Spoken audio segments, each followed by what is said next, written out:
जय सिया राम। आज इस वीडियो में हम राजनीति शास्त्र यानी पॉलिटिकल साइंस की कक्षाओं को अपने चैनल पर क्रमबद्ध तरीके से शुरू करने वाले हैं। मैंने अपने पिछले हिंदी वीडियो में कहा था कि हम अपने चैनल पर राजनीति शास्त्र की कक्षाओं को शुरू करने वाले हैं। उसी परिप्रेक्ष्य में आज हम शुरुआत कर रहे हैं भारतीय संविधान एवं राज्य व्यवस्था की। हम कोशिश करेंगे कि आसान तरीके से बहुत ही सरल भाषा में राजनीति शास्त्र को आपके समक्ष रखें और इस तरीके से प्रत्येक पहलू को हम छूने की कोशिश करेंगे जिससे कि प्रत्येक पेपर में पूछे जाने वाले प्रश्न, खासकर ग्रुप सी और बी और सी की कक्षाओं में पूछे जाने वाले जो प्रश्न होंगे या फिर जो लोग जो है शिक्षक भर्ती से संबंधित जो प्रश्न की तैयारी कर रहे हैं, शिक्षक भर्ती से संबंधित जो तैयारी कर रहे हैं, उनसे संबंधित जो भी प्रश्न होंगे हम कोशिश करेंगे अपनी इन कक्षाओं में उनको शुरुआत करने की। लेकिन इससे पहले मैं इस कक्षा की शुरुआत करूं, आज श्री गणेश करूं। अगर आपने अभी तक मेरे चैनल को सब्सक्राइब नहीं किया तो प्लीज सब्सक्राइब कीजिए और वो घंटी का जो बेल है, जो बेल आइकन है, उसे दबाना बिल्कुल भी ना भूलें, क्योंकि अब हम क्रमबद्ध तरीके से कक्षाओं को आसान भाषा में शुरू कर रहे हैं और हम जो भी वीडियो डालेंगे वो बेल आइकन दबा करके आपके पास हर एक वीडियो की नोटिफिकेशन आ जाएगी। तो शुरुआत करते हैं भारतीय संविधान एवं राज्य व्यवस्था की। थोड़ा सा बातें सर संविधान क्या होता है और उसके बाद हम सीधे संविधान सभा पर आएंगे। ध्यान से सुने। अगर मैं आसान भाषा में बोलूं तो संविधान का मतलब होता है कि किसी भी देश या किसी भी राज्य को चलाने के लिए जो प्रशासनिक नियमों की आवश्यकता, जो नियम और कानूनों की आवश्यकता होती है, उन्हीं को हम संविधान कहते हैं। मगर उन नियम और कानूनों को जब हम किसी किताब में लिख लेते हैं तो उसे आप संविधान कह लेते हैं। दोबारा आसान भाषा में समझें, किसी भी देश को चलाने के लिए नियम और कानूनों का क्रमबद्ध विवरण जिस बुक में होता है, इस किताब में होता है, आप उसे कहेंगे संविधान। हमने अपने देश के लिए एक संविधान बनाया है और उस संविधान का नाम दिया है भारतीय संविधान। ध्यान से सुने। सर, इस संविधान की जरूरत कब पड़ी और कैसे पड़ी, इस बारे में बात करने से पहले थोड़ा सा मैं शुरुआत करता हूं कि किसने कहा कि भाई देश के लिए संविधान की जरूरत है। ध्यान से सुने। सबसे पहले महात्मा गांधी ने 1922 में, ध्यान से सुने जरा, 1922 में कहा कि हमारे देश के लिए संविधान की जरूरत है और संविधान को बनाने के लिए उन्होंने कहा कि एक संविधान सभा होनी चाहिए। तो ध्यान से सुने, सबसे पहले गांधी जी ने कहा था कि संविधान की आवश्यकता है और संविधान बनाने के लिए हमें 1922 में उन्होंने कहा कि हमें एक संविधान सभा की आवश्यकता है। जरा सा ध्यान से सुने, आखिर क्यों जरूरत पड़ी संविधान की, थोड़ा सा इसके बारे में भी मैं बात कर देता हूं। देखो, 1947 से पहले हम अंग्रेजों के अधीन थे और लगभग अंग्रेज जो हिंदुस्तान आए वो 1608 के आसपास आए और देखा जाए तो जो है 1857 के दौर आते आते संपूर्ण हिंदुस्तान पर जो है अंग्रेजों का अधिकार हो गया था। अंग्रेजों से पहले यहाँ पर राजा महाराजा हुआ करते थे। तो देश का प्रशासन कैसे चलता था? ध्यान से सुने। देश का शासन जब तक राजा महाराजा हुआ करते थे तो राजा लोग ही जो भी नियम कानून बनाते थे, अपने देश के लिए जो भी कानून बनाते थे, उसी के आधार पर हमारे देश का प्रशासन चलता था। ध्यान से सुने। उसके बाद अंग्रेज आए तो अंग्रेज जब हिंदुस्तान आए तो अंग्रेज हमारे देश का जो शासन चलाते थे, हमारे देश के लिए जो नियम कानून बनकर आते थे, वो ब्रिटेन की गवर्नमेंट के द्वारा बनाकर आते थे। तो ब्रिटेन की सरकार द्वारा हमारे देश का जो है प्रशासन चलाया जाता था और उन्हीं के द्वारा नियम कानून बनाए जाते थे। लेकिन ध्यान से सुने जरा, जब बात आने लगी कि हमारा देश स्वतंत्र होने वाला है या अंग्रेजों ने कहा कि हम आपके देश को स्वतंत्र कर देंगे, तो हमारे सामने उन्होंने एक बात रखी। उन्होंने कहा कि हम आपको स्वतंत्र करने वाले हैं, मगर अभी तक तो आपके देश का प्रशासन हमने चलाया, मगर इसके बाद अगर आपके देश का प्रशासन चलाना है तो वो कैसे चलेगा? इसके लिए उन्होंने हमसे कहा कि आप अपने लिए एक संविधान बनाइए। तो कैसे संविधान की बात हुई और कैसे संविधान को बनाने वाली संविधान सभा की बात हुई, थोड़ा थोड़ा करके हम बातें करेंगे। शुरुआती दौर में हम शुरुआत करेंगे संविधान सभा से। ध्यान से सुने, मैं दोबारा एक क्वेश्चन रिपीट कर रहा हूं। सबसे पहले 1922 में महात्मा गांधी ने कहा कि देश के लिए संविधान सभा होनी चाहिए। ध्यान से सुने, क्यों होनी चाहिए संविधान सभा? क्योंकि देखो, इतने बड़े देश के लिए एक संविधान बनाना है और उस संविधान में देश के प्रत्येक वर्ग को प्रतिनिधित्व देना है, इसलिए एक व्यक्ति के बस का तो ये काम नहीं था। तो इसलिए उन्होंने कहा कि देश के लिए संविधान सभा बननी चाहिए और वो संविधान सभा ही देश के लिए संविधान बनाएगी। ध्यान से सुने, उसी संविधान सभा को उत्तरदायित्व दिया जाएगा कि वो संविधान बनाए। पहले भी थोड़ा संविधान सभा कैसे बनी और कब से कैसे कैसे शुरुआत हुई उसके बारे में मैं जरा क्रमबद्ध आपसे बात कर लेता हूं। ध्यान से सुने।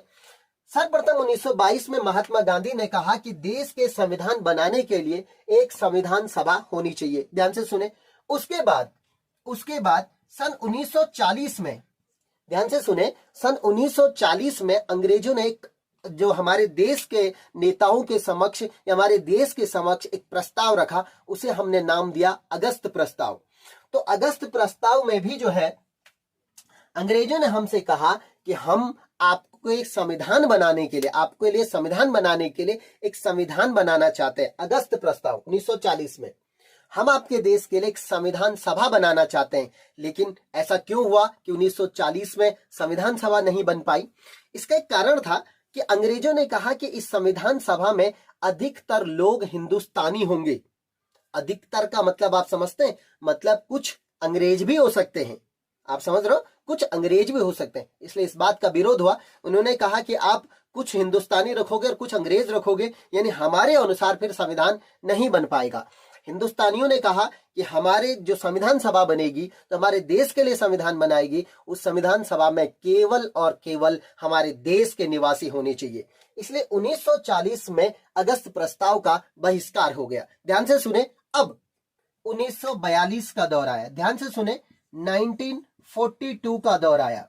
1942 ये वो दौर है जब दुनिया दो महाशक्तियों में विभाजित है, दो बड़े बड़े गुटों में विभाजित है। और वो दुनिया की दो गुट, जो बड़ी बड़ी महाशक्तियां दोनों तरफ हैं, वो दो गुट आपस में मिल करके एक युद्ध कर रहे हैं, जिसे हमने नाम दिया द्वितीय विश्व युद्ध। अब ये द्वितीय विश्व युद्ध के दौर में देखोगे, ध्यान से सुने, कि द्वितीय विश्व युद्ध के दौर में आप देखोगे तो हिंदुस्तान के कई नेताओं का, जिनमें से सुभाष चंद्र बोस का भी नाम था, उन्होंने उन देशों के साथ अच्छे संबंध थे जो कि ब्रिटेन के विरोधी थे। ध्यान से सुने, जो कि ब्रिटेन के विरोधी थे। सर कौन थे सर? जैसे जापान, जैसे जर्मनी, ये जो देश थे वो ब्रिटेन के विरोधी देश थे। आप वो अपोजिट लड़ रहे थे ब्रिटेन के सेकेंड वर्ल्ड वॉर में। अब इस दौरान क्या था कि ब्रिटेन पर एक दबाव पड़ रहा था कि भाई जो उपनिवेश, जहां तुम्हारा अधिकार है हिंदुस्तान पर, वहां की मैक्सिमम जनता, वहां के मैक्सिमम लोग जापान और जर्मनी के जो है निकट हो रहे, जो कि हमारे लिए नुकसान दे रहा है युद्ध में। क्योंकि वहां के जितने भी सैनिक हैं वो हमारी ओर से अच्छे ढंग से सही तरीके से युद्ध नहीं कर रहे, कई लोग भाग नहीं ले रहे हैं युद्धों में।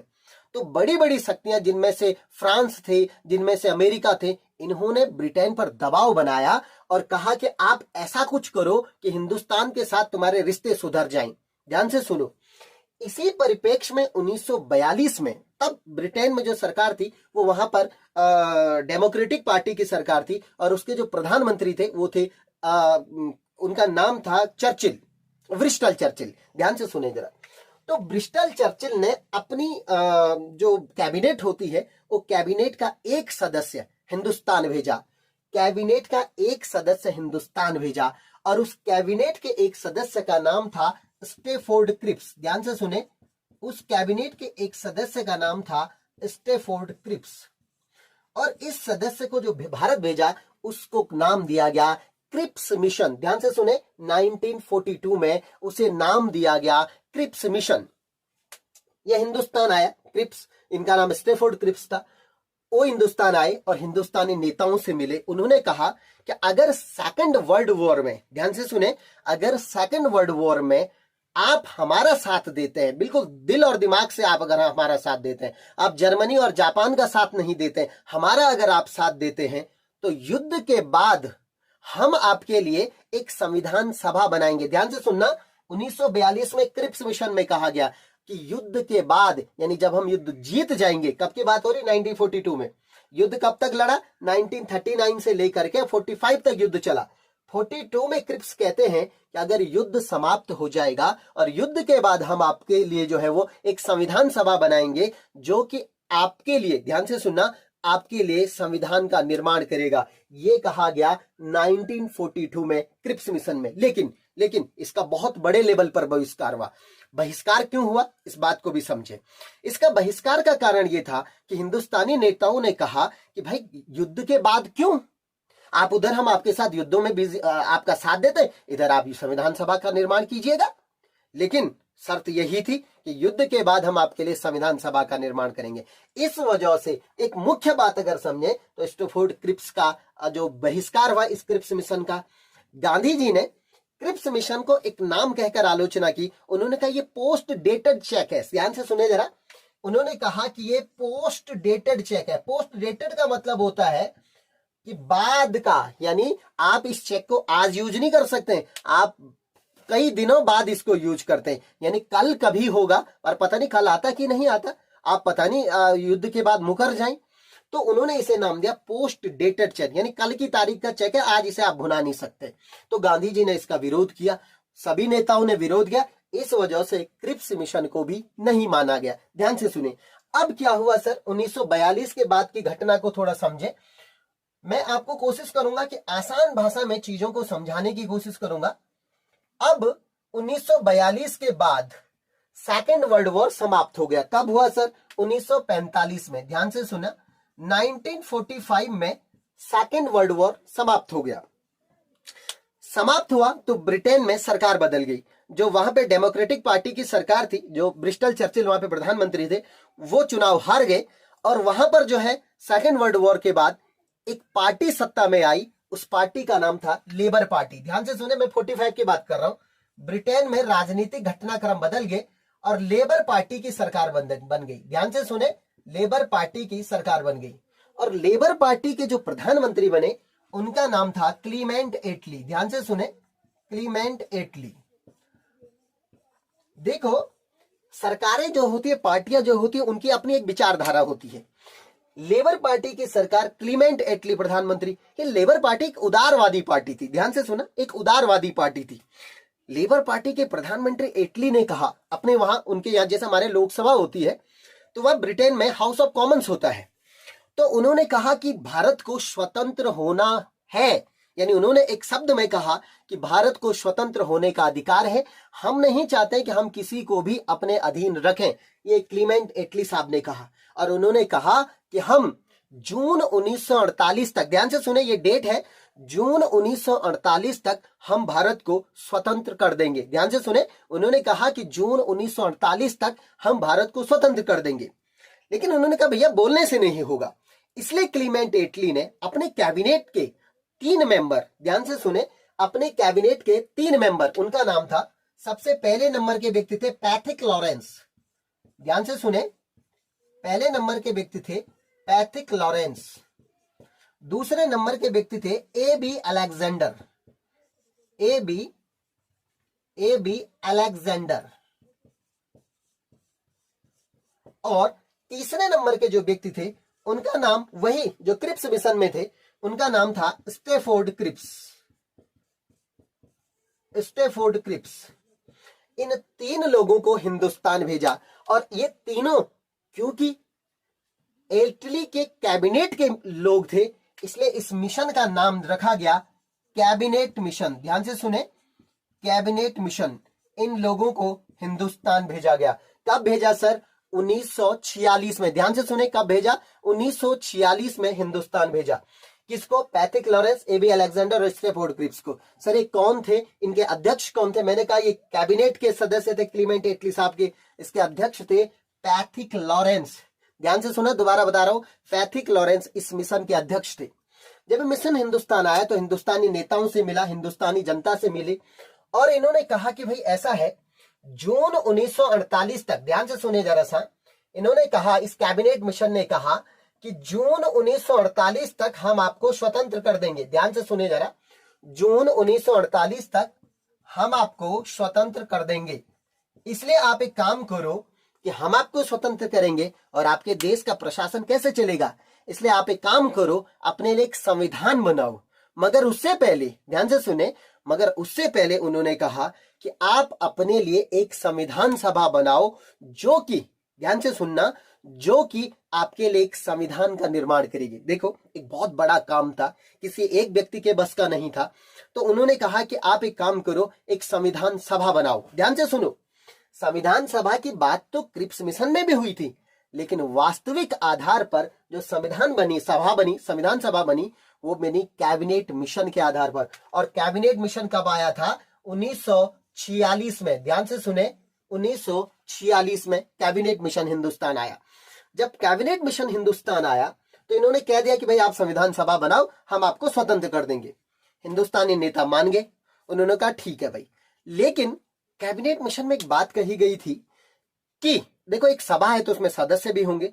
उन्होंने कहा संविधान सभा में, जो देश के लिए आपके लिए एक संविधान बनाएगी, उस संविधान सभा में उन्होंने कहा 389 मेंबर होंगे। जरा समझे, जरा एक प्रश्न ऐसा भी पूछा जा सकता है। उन्होंने कहा कि संविधान सभा में 389 मेंबर होंगे। पॉइंट आया सर, ये मेंबर कहां से आएंगे, ये कौन होंगे ये मेंबर? उन्होंने कहा कि ये मेंबर जो होंगे, अब इन 389 को कैसे डिवाइड किया गया, ध्यान से सुने। उन्होंने कहा जो ये 389 मेंबर है वो अब देखो जरा, वो 296, मैं इधर लिख लेता हूं जिससे कि थोड़ा सा आपको समझने में और भी आसानी आएगी। ध्यान से सुने। उन्होंने कहा कि संविधान सभा में 389 मेंबर होंगे। कितने होंगे? 389। पहले तो सर ये आंकड़ा 389 का क्यों है, मैं थोड़ी देर में बात करता हूं। पहले कहा उन्होंने 389 मेंबर होंगे, और इन 389 मेंबर कहां कहां से चुने जाएंगे, ध्यान से सुने। देखो उस दौर में हिंदुस्तान में जो थे वो दो प्रकार की राजनीतिक इकाइयां थी, दो प्रकार की। देखो हिंदुस्तान में कुछ काफी बड़े क्षेत्र को उन्होंने कहा कि एक ब्रिटिश प्रांत है। मैंने कहा दो राजनीतिक इकाइयां थी, एक था ब्रिटिश प्रांत, ध्यान से सुने, ब्रिटिश प्रांत, आप इन्हें कह सकते हैं ब्रिटिश भारत, ध्यान से सुने। एक था ब्रिटिश प्रांत और दूसरे नंबर पे थे देसी रियासतें। देसी रियासतें, पॉइंट ये है सर ये ब्रिटिश प्रांत क्या हुआ और देसी रियासतें क्या हुई, मैं आपको बताता हूं। देखो ब्रिटिश प्रांत वो थे जहां ब्रिटिश सरकार डायरेक्ट शासन कर रही थी, उनके गवर्नर के द्वारा या फिर और भी अधिकारियों के द्वारा, खासकर गवर्नर के द्वारा जो शासन किया जा रहा था, उन्हें हमने नाम दिया ब्रिटिश प्रांत। यानी वो स्टेट जहां पर ब्रिटेन सरकार डायरेक्ट शासन कर रही थी उसे नाम दिया गया ब्रिटिश प्रांत। सर फिर ये देसी रियासतें क्या हुई उस दौर में? सर देसी रियासतें वो थी, देखो ब्रिटेन ने किसी का राज्य जीता और जीतने के बाद उनको राज्य राजा को वापस सौंप दिया। उसे बोला भैया ऐसा है कि तुम यहां राजकाज करो, मगर जब भी हमें तुम्हारी जरूरत होगी तुम्हें आना पड़ेगा, और तुम जो राजा हो इनडायरेक्ट, डायरेक्ट नहीं लेकिन इनडायरेक्ट रूप से आप हमारे अधीन है, आप अपना राजकाज कीजिएगा। लेकिन फिर वहां सब्जेक्टों का डिवाइड था कुल मिला के। जैसे कि मैं बात करता हूं, हैदराबाद उस दौर में देसी रियासत थी, भोपाल उस दौर में देसी रियासत थी, बीकानेर उस दौर में देसी रियासत थी, जम्मू कश्मीर उस दौर में देसी रियासत थी। राजा हुआ करते थे लेकिन वो इनडायरेक्ट रूप से ब्रिटिश शासन के अधीन थे।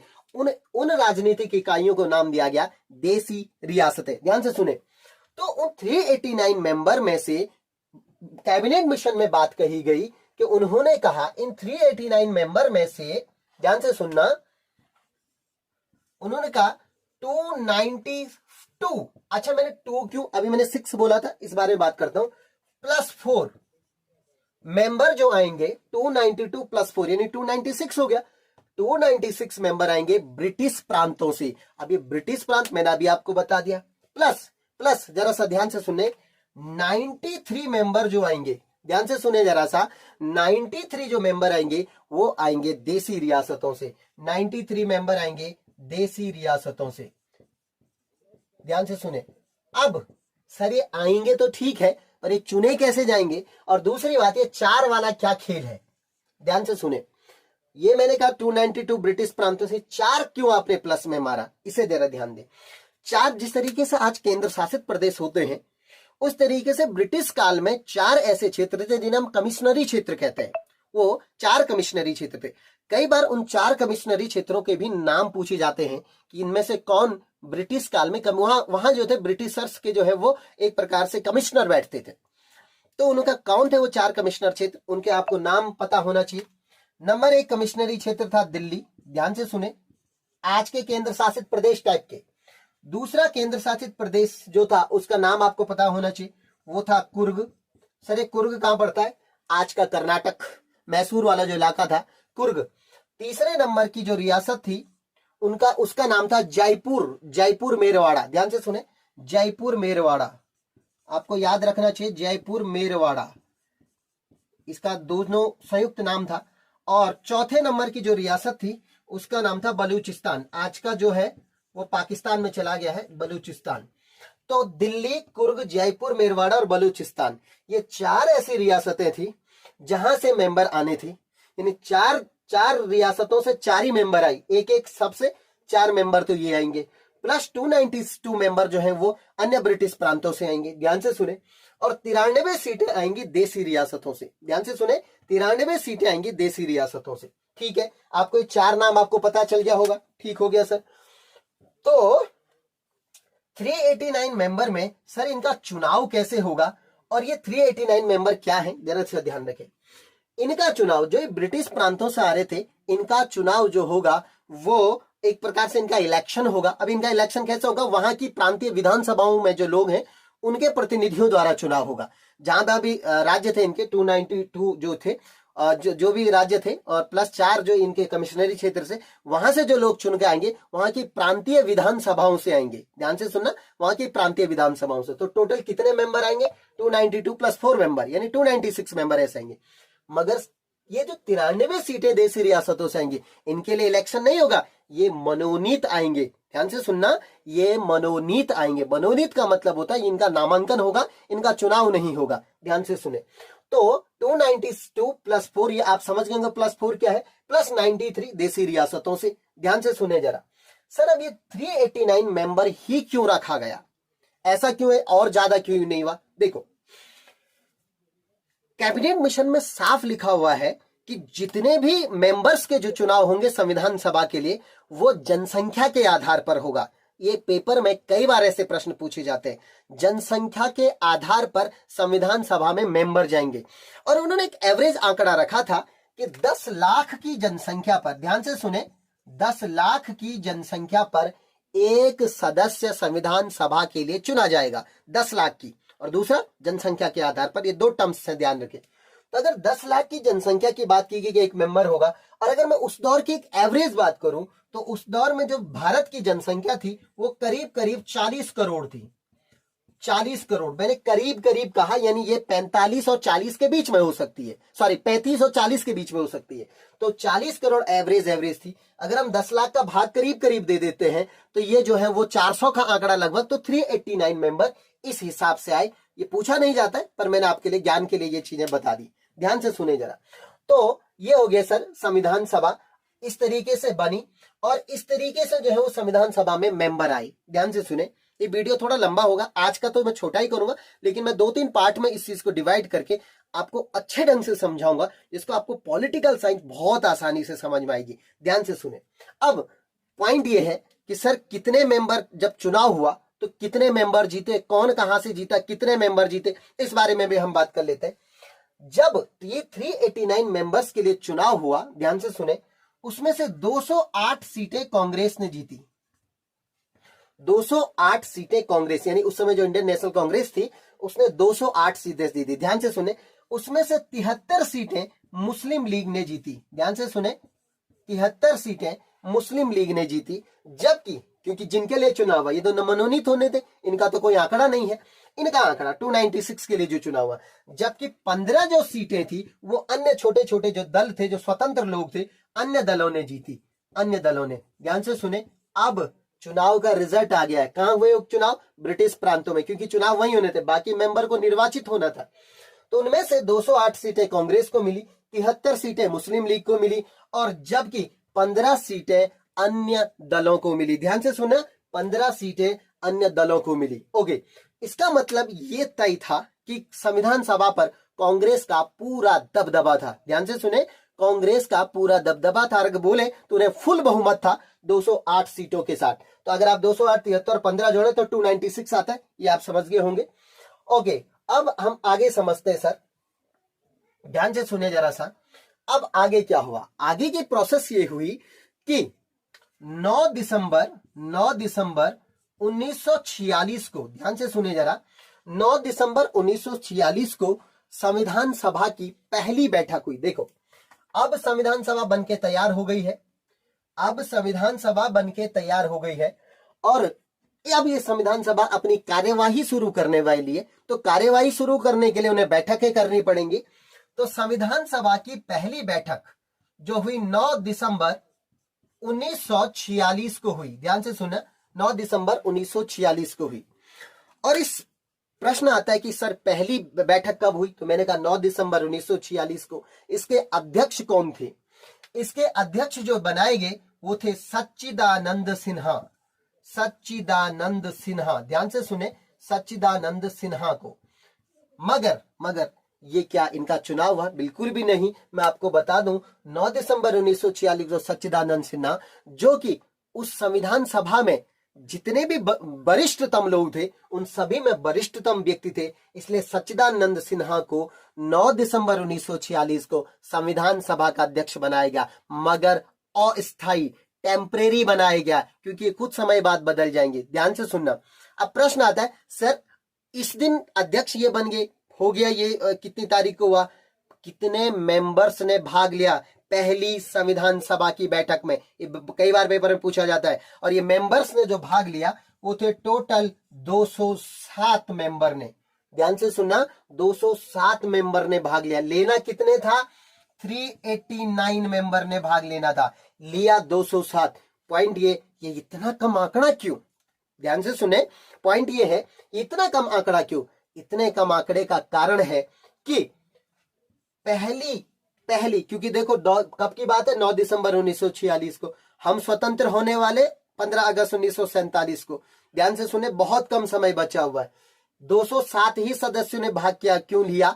इसका एक कारण है कि पहली संविधान सभा की बैठक का बहिष्कार किया मुस्लिम लीग ने। ध्यान से सुने, मुस्लिम लीग ने पहली जो संविधान सभा थी उसका बहिष्कार किया। सर ठीक है, मुस्लिम लीग ने बहिष्कार किया, मगर उन्हें सीटें कितनी मिली? उन्हें तो 73 सीटें मिली। ध्यान से सुने, अब 73 सीटों अगर मैं इसमें जोड़ दूं तो कितना हो रहा है सर? ये तो कम ही आंकड़ा बन रहा है। ध्यान से सुने जरा सर, ये तो 389 का आंकड़ा, आप तो 73 ही जुड़वा रहे, 73।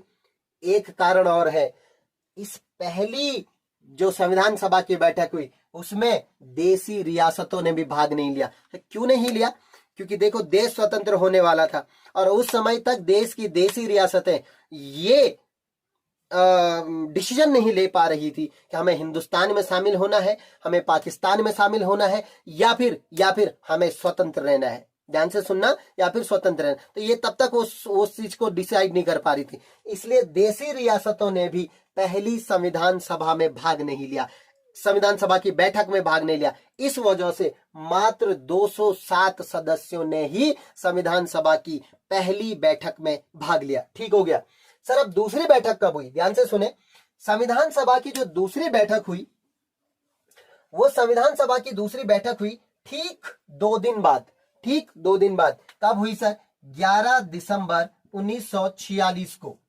11 दिसंबर 1946 को संविधान सभा की दूसरी बैठक हुई और इस बैठक में संविधान सभा को अपना स्थायी अध्यक्ष मिल गया। वो थे हमारे बिहार के रहने वाले, पेपर में पूछा जा चुका है, भारत के पहले राष्ट्रपति, क्योंकि यही बाद में राष्ट्रपति बने थे।